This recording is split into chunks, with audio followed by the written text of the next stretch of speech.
Assalamu alaikum. Welcome to the Let's Talk About It show with me, Sharmeen Ziaddun. It's 27th April, it's Tuesday, and you can hear us on Ramadan Radio London, 87.9 FM, online on ramadanradio.org, and streaming on Facebook. And you can call and get in touch with any comments or questions too on 077 614 60614. So today we're going to be talking about race and racism. Last year, the murder of George Floyd at the hands of a white police officer sparked protests around the world, and the Black Lives Matter movement, which had been around for a while, really gathered momentum. Last week, the police officer Derek Chauvin was convicted on 3 accounts of murder. Since the trial, which lasted 3 weeks, 64 people in the US have been killed by police. That's an average of 3 a day. Half of those were Black and Latino. They also included a 13-year-old Black boy, Adam Toledo, and whilst the verdict was taking place of George Floyd's murder, a Black 16-year-old girl was shot and killed by the police. Islam doesn't allow for this kind of prejudice. In the last sermon of the Prophet Muhammad sallallahu alaihi wasallam, he said, "All mankind is from Adam and Eve. An Arab has no superiority over a non-Arab, nor a non-Arab has any superiority over an Arab. Also, a white has no superiority over Black, nor a Black has any superiority over white, except by piety and good action." But sadly, racism is rife across the Muslim world. Here to discuss structural racism and much more is my guest today, writer and artist researcher, Hudda Khaireh.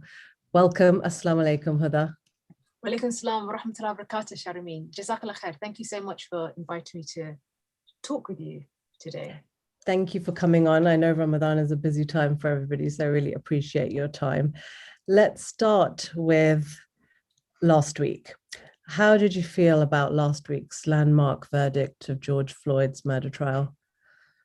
I think that the fact that Officer Derek Chauvin was actually found guilty and is facing, I believe, second-degree murder with possible charges up to 40 years, after quite a sort of horrific, really, 2-week trial that saw all types of different types of defense positions being sort of offered, and the attempt to malign the victim, George Floyd, in death was quite harrowing. I think many of us who sort of listened to the different evidences that were presented, especially the eyewitness accounts for the people that were sort of there and trying to stop Officer Derek Chauvin from literally this really prolonged, we can't really underestimate just how ridiculous and awful this method of murder was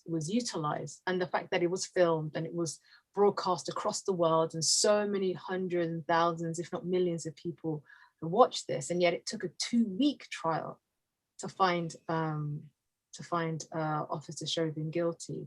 Led to lots of mixed emotions. I think that the difficulty of utilizing the court system, a system that oftentimes is actually just as difficult, just as racist as the sort of police officers that they're attempting to hold to account, was, for me, has left a sort of a bitter taste, to be honest with you. We know, I say this, but I suspect, and I think that most of us know, that had there not been worldwide protests, had there not been somebody who had been able to film this, what had happened. And unfortunately, we've seen this, in so many cases where people have filmed crimes taking place, and yet those people that have been featured in those films, who've been shown to do these acts, haven't been able to be held to account. And you made that really important point that in the time since Derek, not even Derek Chauvin committed this crime, how many more police officers have murdered Black and Latino peoples in the US? It's a very sort of conflicted. I think ultimately, if we're thinking about this sort of in this kind of generic sense of justice I'll say justice with a small j, sort of the court system, there was only one verdict that could have been found. We've seen oftentimes that verdict hasn't been found, that for whatever small technicalities and whatnot, people have been nonetheless, despite the overwhelming evidence, been found not guilty. But I do think that this is a really important marker for how people address issues of police brutality and racism in policing, and also racism in general, and our society going forward. I mean, this was the first time, I think, in Minnesota that a white policeman had actually been convicted of killing a black man. So that, I guess that's why as you said, it's a marker. It's perhaps a turning point, hopefully a turning point of sorts. I mean, so much has happened since George Floyd sadly died. Let me ask you, as a black woman, how has the last year since his death and the events that followed, how has it affected you on a personal level? Jazakallah khair for that question. I think it's a really interesting point to sort of situate us. So yes, as you can see, I'm a black woman.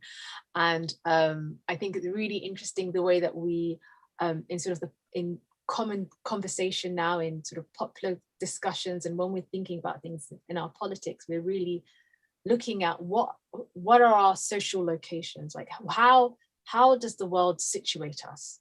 And so in one register, yes, absolutely, I am a black woman. My name is also Hudda, you know, I'm a Muslim, all these types of identities that I hold, but also I am identified by.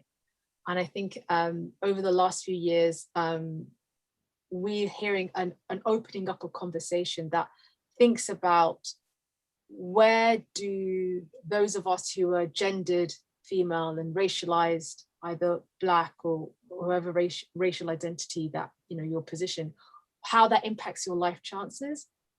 And we saw that with, you know, the trial of not just the BLM movement, the Black Lives Matter movement, but also with even the elections, the US elections and whatnot, and with Trump, the previous Trump election, this kind of conversation around listening to Black women. So I just wanted to sort of like not take that as a given, like, yes, I am a Black person, yes, I am a woman, and these are, you know, and I, alhamdulillah, like, this is what the body that Allah gave me, you know, I'm alhamdulillah, I'm very happy with myself, but recognizing as well that because the world is structured, not because of who I am, but because the world is structured the way it is, there's a way in which people's bodies and race are received. And Black feminist conversations, so which is to say political analysis that takes our social locations seriously and takes the social locations of people that are gendered female and racialized as Black, and understanding the different types of ways society inequalities happen in society, and structural racism and Islamophobia. Well, as a Muslim, I think about Islamophobia as well, being someone who's not just Muslim but identifiably Muslim, as a Muslim woman who wears hijab. There are lots of different. We're becoming more sensitive to the different nuances of how oppression operates, and so George Floyd's trial. And particularly thinking about the way that, so for example, today, another African-American woman that was killed by police, her name was Brianna Taylor. The way in which she was murdered was truly shocking, in that sort of this armored group came into her house without knocking and basically shot her in her house. And so there is the ways in which there's no respite from abuse, that you can be in the street, or you can even be in your home, not even in public, and still be a victim of violence, and also have your name maligned, and have your basically be told that it's your fault that this happened to you. And George Floyd's murder, it was so shocking for me, in that he tried his best to advocate for himself and to speak and to explain what was happening, and not to be believed. And in sort of this kind of really aggressive space of like the police against a Black man in the street. But I think that as a Black woman, there are so many spaces in which women and Black women try to advocate for ourselves in really intimate places that you wouldn't think would be a space of violence. Like, I think the most telling places in the doctor's surgery.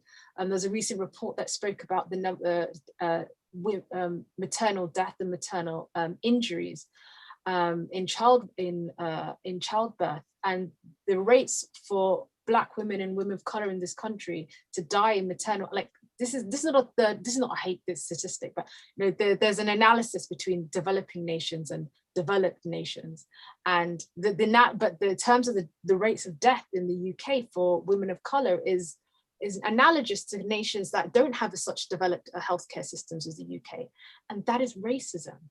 That is racism. So having a more, as a Black woman, I'm seeing with the trial of Derek Chauvin for the murder of George Floyd, a more nuanced conversation about what it is to be a person, a citizen, what it means to, what kind of violence that's inflicted upon us, and how are you able to advocate for yourself at the moment of crisis, like this altercation with the police officer, and how do we support people after the fact? So how the grassroots activists in Minneapolis and people across the world showing solidarity, how they were able to support the family of George Floyd and able to galvanize to make a political demand to hold those people, those officers to justice, and to make sure that his name wasn't forgotten, and to also make sure that this is not seen as an individual, as a small event, but rather a part of a systemic abuse of power that happens, and that it's not just because the police weren't doing the right job at the right time, but rather that race, the color of our skin, the gender, and again, I think I appreciate the fact that you also noted in questioning me, Sharmeen, about my gender as a woman, and I think about we have a conversation about gender that thinks about oppression of women, and perhaps don't think about also the way that gender impacts people who are positioned as male. So George Floyd being a Black man, being a tall Black man, and all this type of aggressivity, this story upon him that he's a threat, that he is so strong and so big that I have to put my whole body, this officer Derek Chauvin put his whole body on his neck, and not listen to him when he was explaining how vulnerable, how sick he was. And that is the type of gender oppression that often people of color and men of color and Black men specifically experience. And as a Black woman who is, you know, the daughter of a Black man who loves other Black men, who sees this kind of the ways in which they are dehumanized and not be able to be sort of full-rounded people, seeing the trial of Derek Chauvin and how you know, all these kind of issues come to play, I thought was really important and powerful. And we'll talk more about Black Lives Matter movement, but the fact that the Black Lives Matter movement utilizes a Black feminist sort of analysis, which is to say, because you know that's such a big and wide, broad term, but really what we're speaking about are this kind of things that people who are positioned Black and positioned female see in the world of themselves. And the victimization of their sons and their fathers and their husbands and their partners, and not being, and as a woman and seeing their partners who are male partners, male sons and the kind of oppression that they feel, I think is a really important point. And arguably Black Lives Matter wouldn't look the way it does had it not come from that positionality. That was quite a long-winded conversation. So no, that's a really good point about gender oppression, actually. So I mean, we saw a government report last month on race and ethnic disparities, and it said there's no structural racism in the UK, which was described as, you know, the government marking its own homework. Do you think, I mean, that was just last month. I mean, do you think anything's actually changed since last May? Bismillah. I think that there is a change, I think. So the Black Lives Matter movement, which is really addressing sort of coming from the wake of really sort of the last 6-7 years of sort of publicly understanding the ways in which African American peoples, and now this movement is sort of has branches across the world that are targeted in police action, has shifted the conversation about how we talk about race and we talk about policing. How do we talk about the state? What are responsibilities to each other? And I see that this government report was really an attempt at pulling back on the kind of the ways in which the really heavy critiques have been leveled at the public, by the public, to our sort of our institutions. You know, like you said, that government report was really like the government, you know, marking its own homework. There were just so many things in there that have been roundly criticized. And you know, I'm not the person to really sort of go into that. Inshallah, there'll be another conversation maybe in this show to look at. Yeah, but I mean, broadly speaking, since the movement kind of gained so much sort of publicity and support throughout the world in terms of change, we've saw a lot of companies and a lot of individuals sort of publicly lending their support to BLM and, you know, trying to change. There was a lot of allyship, but a lot of it was performance allyship. There was a lot of companies saying, we're going to do this, we're going to do that. So in that respect, do you think much has changed? Yeah, I think that we're seeing, especially in sort of in the areas around social media, especially, that there is a language, there's a discourse of activism, and there's a way in which people's politics and their alliances are really being held scrutinized, and that there are financial implications to people that and companies that are seen to be not to be racist, but not to be seen as actively anti-racist. Yeah. But in terms of like substantively how that's impacted people's lives, we're still seeing deaths in by the hands of police in the US. Inshallah, we're going to speak more about the things that are happening in the UK. Although there is a public rhetoric around being actively anti-racist and being supportive of movements who are trying to stop police brutality against people, and specifically racialized peoples, there's equally this kind of anti-woke movement where there is a lot of political cachet in being able to dismiss those types of claims. And you're even seeing that being institutionally supported by the government in, for example, the recent report that utilized lots of sort of independent research, you know, obviously now in hindsight against the actual researchers and sort of the actual research findings, to present this this story and narrative that the UK is actually anti-racist and the UK doesn't have these types of issues. So we always talk about race and anti-racism, but we don't actually talk about what racism even is.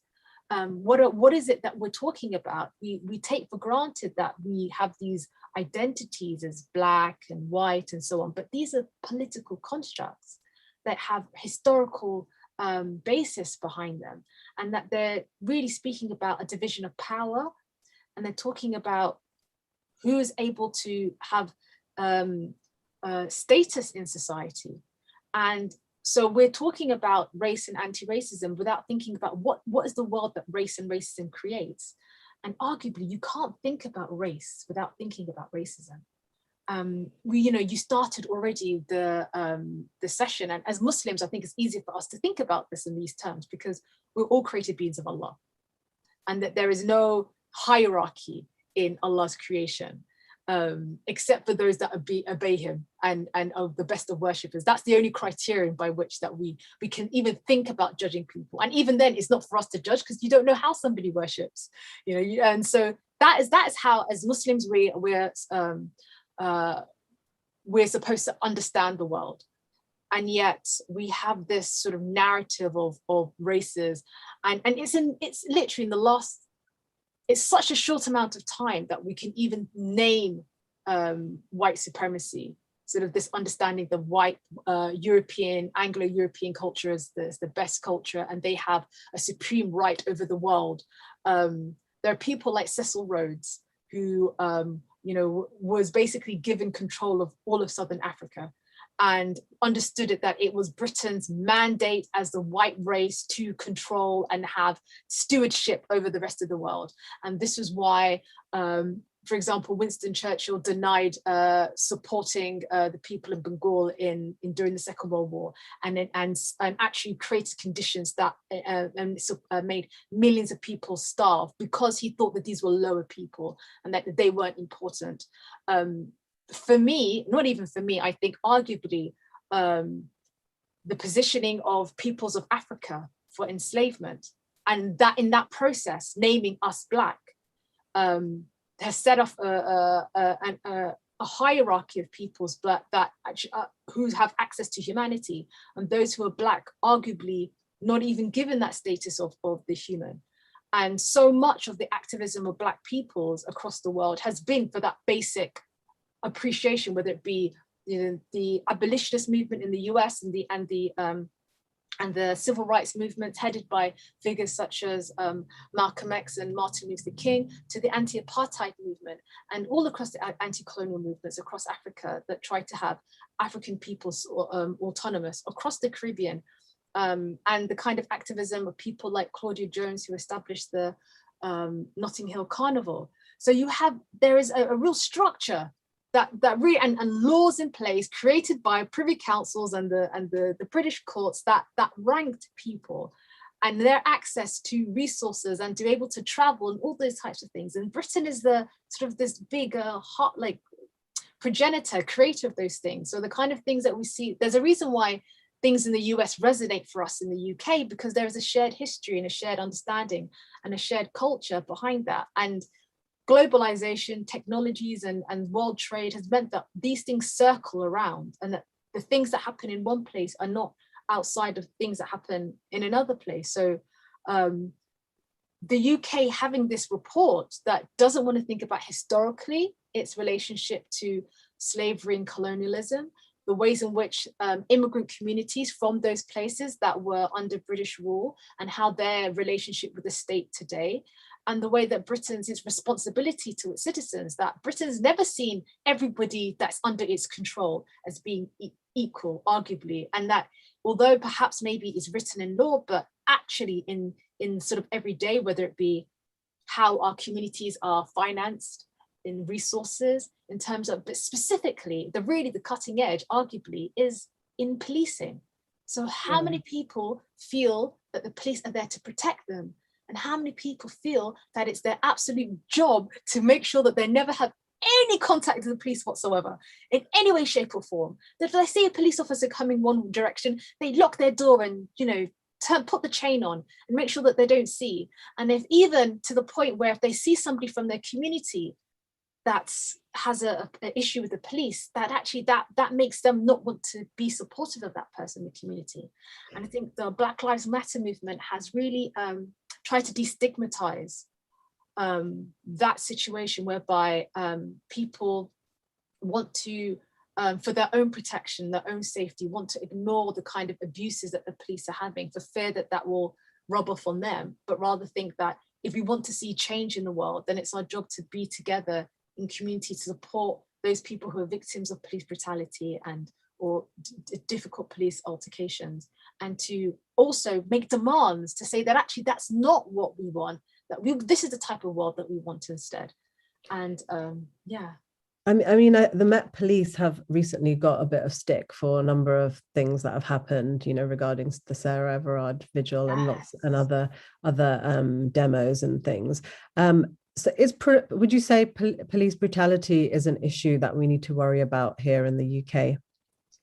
Jazakallah khair. I think the Sarah Everard case has been really eye-opening for many people in society, not least because it was a police officer, a serving Metropolitan Police officer that was responsible for the murder of Sarah Everard.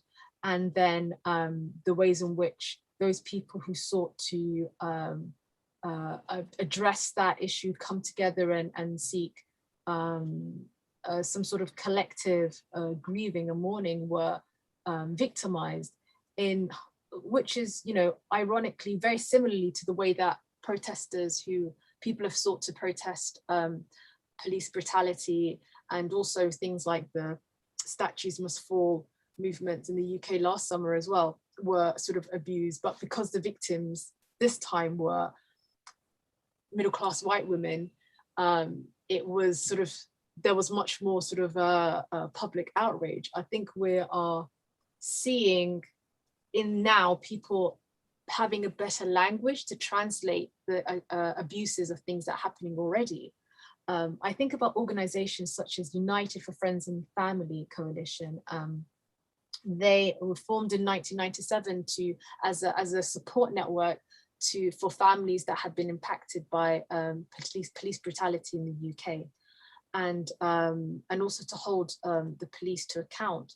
There have been many deaths in police custody in a manner very similar to the way in which Officer Derek Chauvin murdered George Floyd. That's kind of stress response. In the UK, we don't have this the same type of gun culture that is in the US, but the ways in which people experience police brutality is oftentimes by these stress positions, and yet we have not seen many, if not any, police officers held to account. Well, we don't hear about people Yes. losing their lives in police custody. It's kind of unheard of. And I think that again, social media is really supporting people and be able to share those stories outside of the official outlets. The Sarah Everard Vigil, I think, was really important for us because for a long time there has been this attempt to show sort of the Metropolitan Police as being sort of overall sort of this organization that's trying its best to protect people's. And yet we saw in the vigils, actually, they were being, from the outset, being very confrontational, not wanting to have any criticism of them. And that's really, that's the pressure that individuals who experience police brutality and sort of come up against.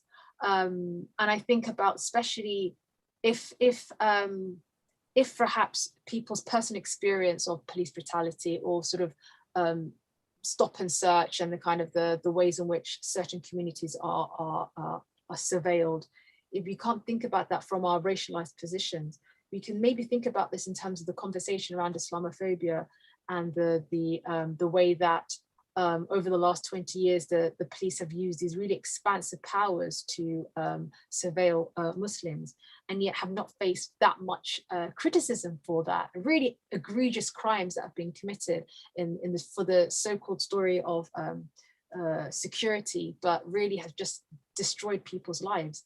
And so I think that overall, we're having a much broader conversation where people can actually be critical of the police, just on a daily basis. People understanding that just because a police officer says something doesn't mean it's entirely true.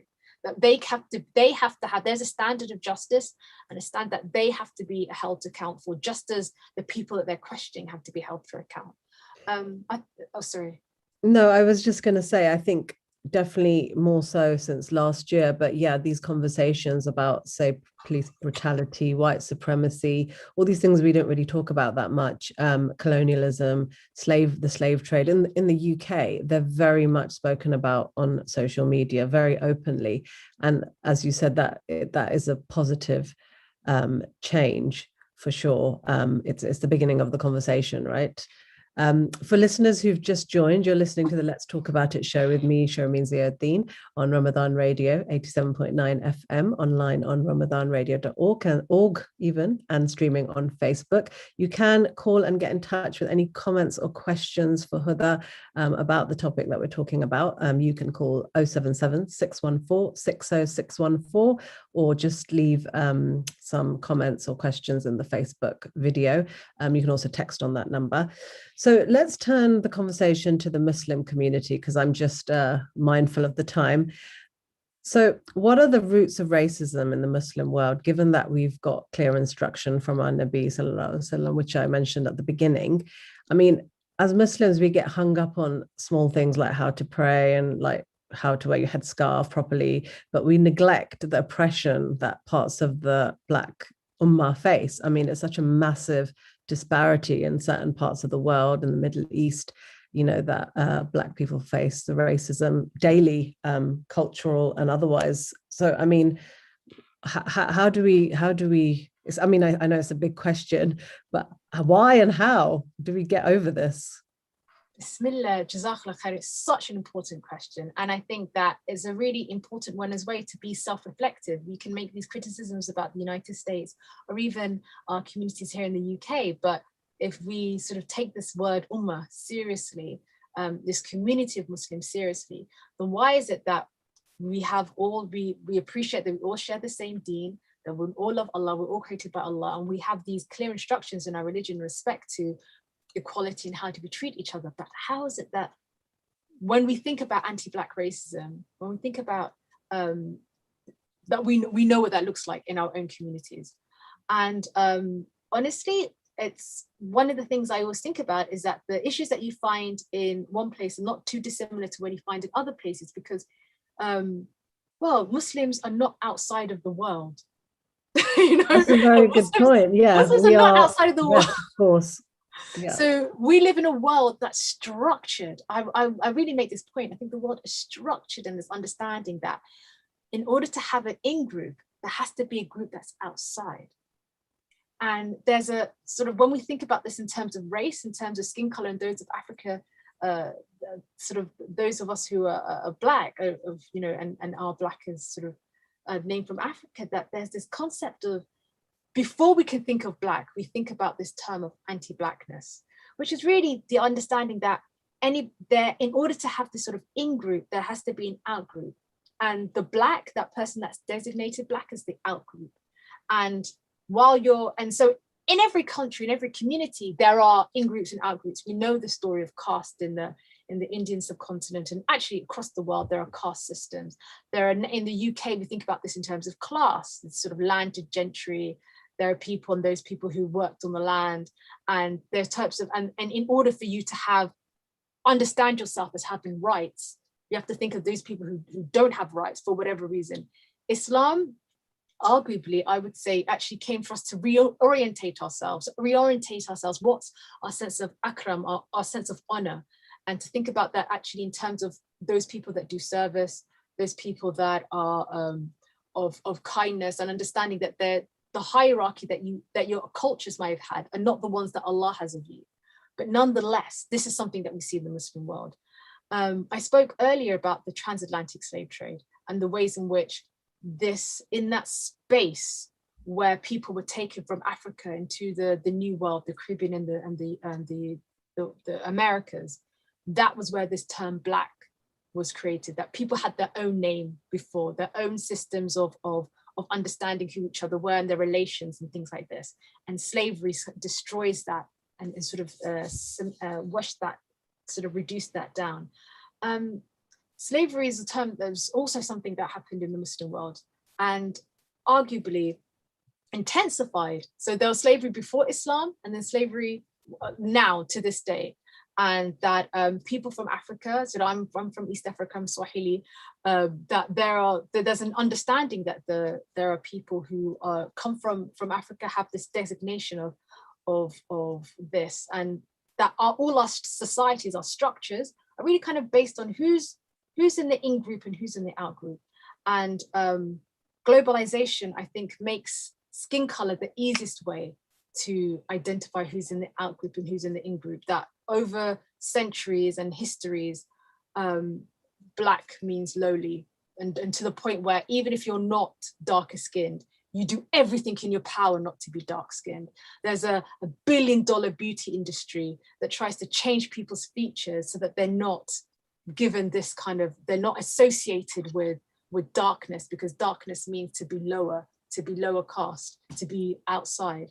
And I think that this is a very sort of under-theorized area, but I think as Muslims, especially because Allah Azza wa Jal, the way in which Allah addresses us as abideen, like Allah addresses us as his slaves, because ultimately Allah is the only master, and all of us are Allah's under Allah's command. But this structure is one that actually shapes so much of societies across the world. That's like before the books, and we're still living with that today. And so you made the point about in the Arab world, especially the ways in which migrant workers, but specifically the kind of graphic violence that African women who are working in service face, and the way it's so normalized. And so this is an issue that impacts Muslims, and that is one that is not outside of the kind of aggressions that we saw in Minneapolis against George Floyd. But it's really incumbent upon us to really look at what is it that do we take this term almost seriously? Are the criterions by which we're looking at our relationship with each other based on our deen, or is it based on customs that we had previously, or is it based on even things like economic status, on all these types of other ways in which our relationships are mitigated, sort of how we judge each other are mitigated. But yeah, there is, I think the more people from oppressed and marginalized communities, and so you started the conversation talking to me as a Black woman, and the ways in which historically women have not been able to speak at their own histories and stories, the way Black people have not been able to speak their own histories and stories, and the way that Black women have not been able to speak their own histories and stories. The more we're able to hear each other and understand and come to an understanding of where each other come from, I think inshallah Rabb, the more we're able to really come to the root of this.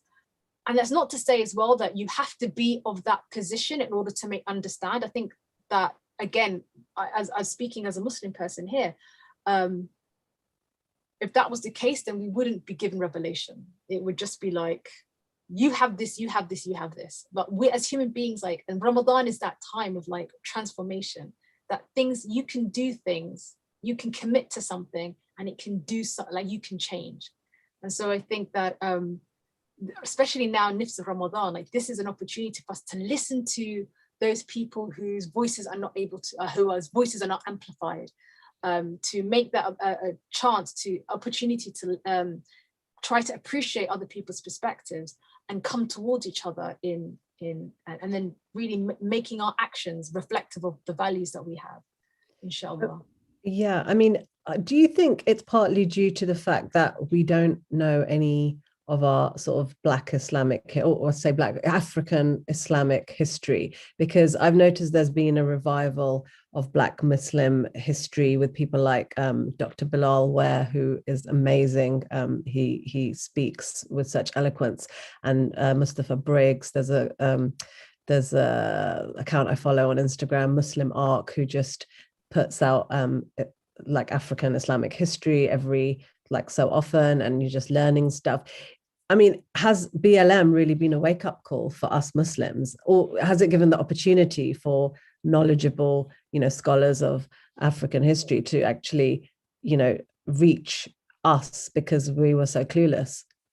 Yeah, Bismillah. I think that that's such a really beautiful sort of points that you're raising, all those sort of really wonderful people are saying. I think especially Dr. Bilal Ware's work. He has a wonderful text called The Walking Quran that really looks at the history of anti-slavery activism in Muslim countries in West Africa, and tracking the stories of people that were held captive and put into slavery from the Muslim world in West Africa, across the Caribbean, and in the New World in places like Savannah and so on. I think number one, first we have to think about, when we talk about Muslim that we're unaware, like which Muslims, because the Ummah is so broad.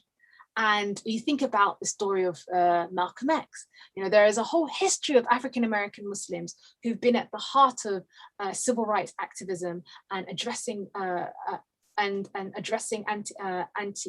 racism in their country, in the US. And so many Muslim activists who have always just, this is their bread and butter, like this is because they are Black. Because they're Black, they have to address these types of issues. But being Black and being Muslim is not being outside of each other.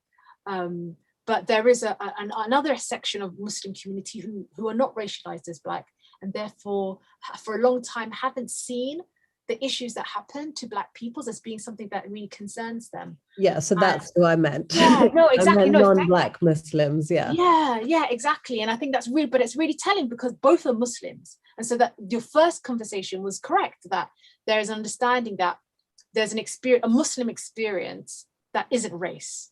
There's a Muslim experience that isn't race, there's Black and this, and Muslim is separate. But the reality is that we have all these different, there are many ways in which we can be positioned at any one time.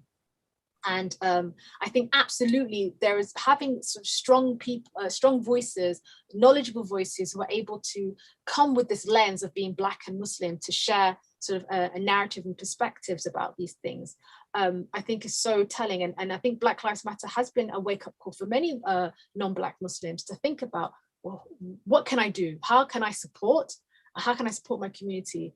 And also those Muslims who come from a sense of, these are Muslim people who are also facing these types of oppression. And that if I really believe in Allah and I understand you as my brother and sister, then it's my duty to step forward and support. I think Muslim Arc are doing absolutely amazing work and really sort of marrying this conversation of social activism and community activism and translating it to a Muslim community that perhaps are not well versed with these types of things. And I think that, again, social media has been a really wonderful outlet to do that kind of work. But also I think more than that, we can't underestimate the, alhamdulillah, shukr, like the goodwill and of so many Muslims who want to do something. And we definitely saw this in Minneapolis, which has a large Muslim population, with people sort of galvanized around to George Floyd's family to support him in gaining justice. So yeah, it's understanding that Muslim and race, like those things are not outside each other. But if you're Muslim and you don't think of yourself as a racialized person, then maybe that's I hate using that word privilege. I think it's kind of, it doesn't really get to everything that we're talking about, but perhaps that's a position that also needs to be critiqued, as it were.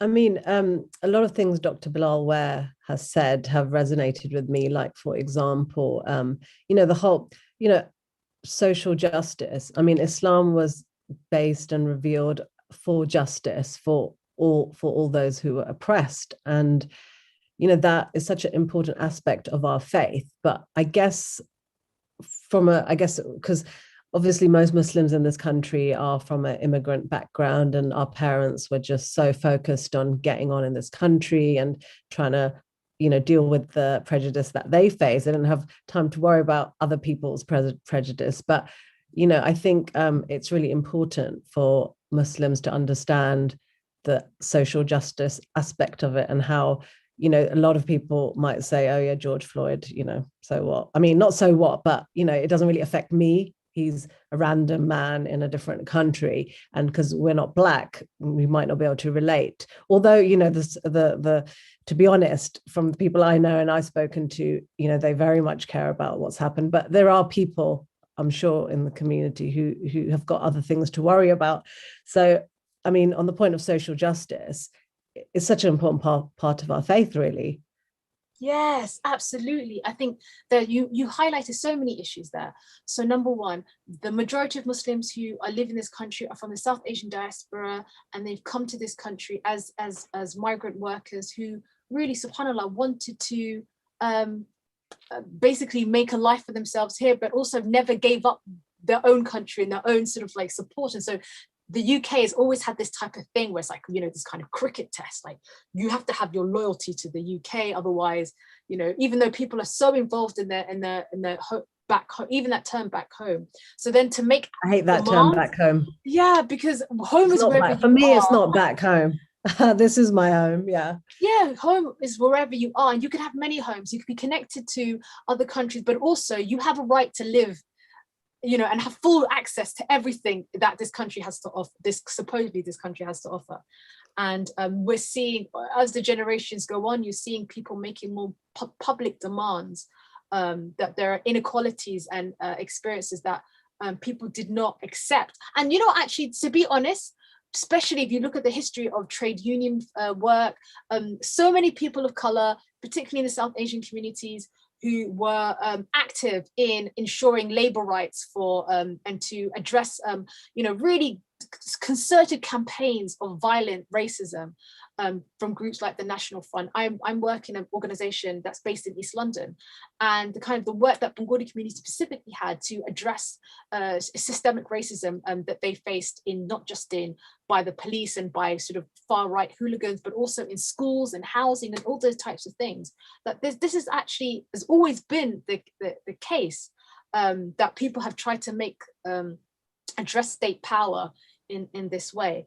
The way that things are now, in terms of that we're being inspired by things that are happening in other countries in the UK, and thinking about George Floyd, inshallah, I think Muslims, this is an opportunity for us to also reevaluate experiences that we may have had, because many Muslims arguably have been impacted by police violence.